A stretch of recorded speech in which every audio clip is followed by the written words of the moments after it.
on to Ms. Zan for 6 minutes. Thank you very much. And thank you all so much for being here. This is a very serious issue, and it's very concerning about democracy really around the world.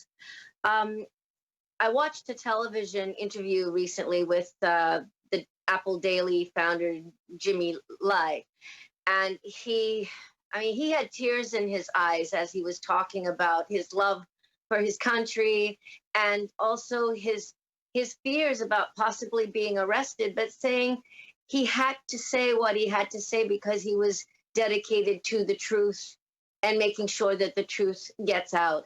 And my heart is with him and with his family. He said he has some family members here in Canada.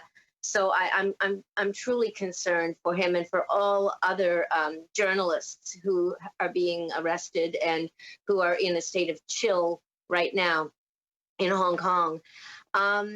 So several other pro-democracy supporters were also arrested when he was, and the Apple Daily's offices were apparently searched by as many as 200 police officers.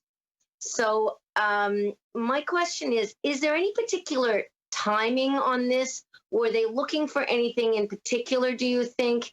And how should the international community, including Canada, respond to the arrest of media representatives and student leaders in Hong Kong? Who would like to maybe respond to that? Mr. Davis? Yes, I'd be happy to.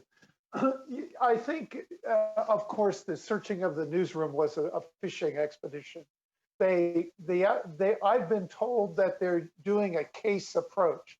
So the case that explains a lot of the arrests so far is really important to Canada and the United States because it's the case against people who have formed organizations abroad to support Hong Kong. One of those organizations is called Stand With Hong Kong. Another was the Hong Kong Democracy Council. And we're going to have, I think your hearings will include the member of that council who's already the target of an arrest warrant for what he basically lobbying his own Congress, the U.S. Congress. He's an American citizen, Samuel Chu, and his work in the Hong Kong Democracy Council's work was essentially to lobby Congress for the Hong Kong Human Rights and Democracy Act. So what we're doing right now in this hearing could wind up getting arrest warrants for all of us because under that law, which extends globally, then one of the things they target is the seeking of sanctions against China or Hong Kong by a foreign government. So lobbying to get sanctions, which the questions and answers we're having today might be interpreted accordingly. Or even if we say things today that might cause people to hate China, then we also run afoul of that law. And so this hearing is very much in the target of that. And what I think they're doing now is they're using these cases. And so I'm expecting more and more targeting of people who have these organizations abroad that are seeking sanctions and people who testify abroad. Jimmy Lai apparently was a long shot in this, but he's been in there, a target of them for many years as they would view as a great sinner.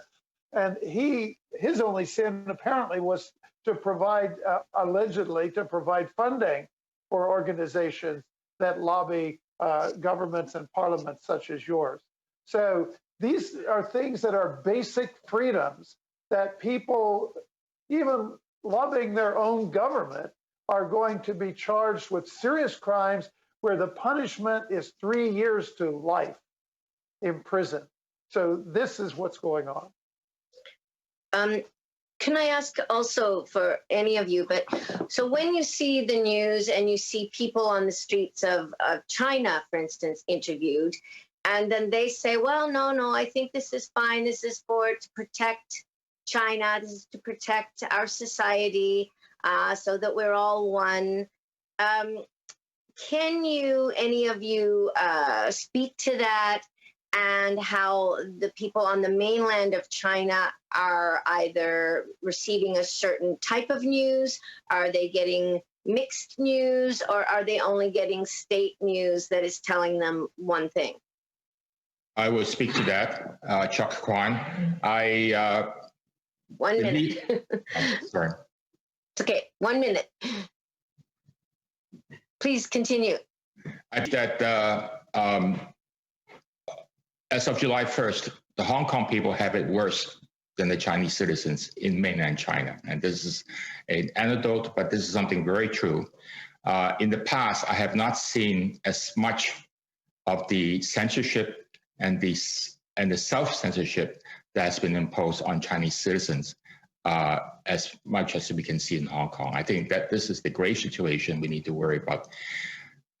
In my mind, China doesn't care.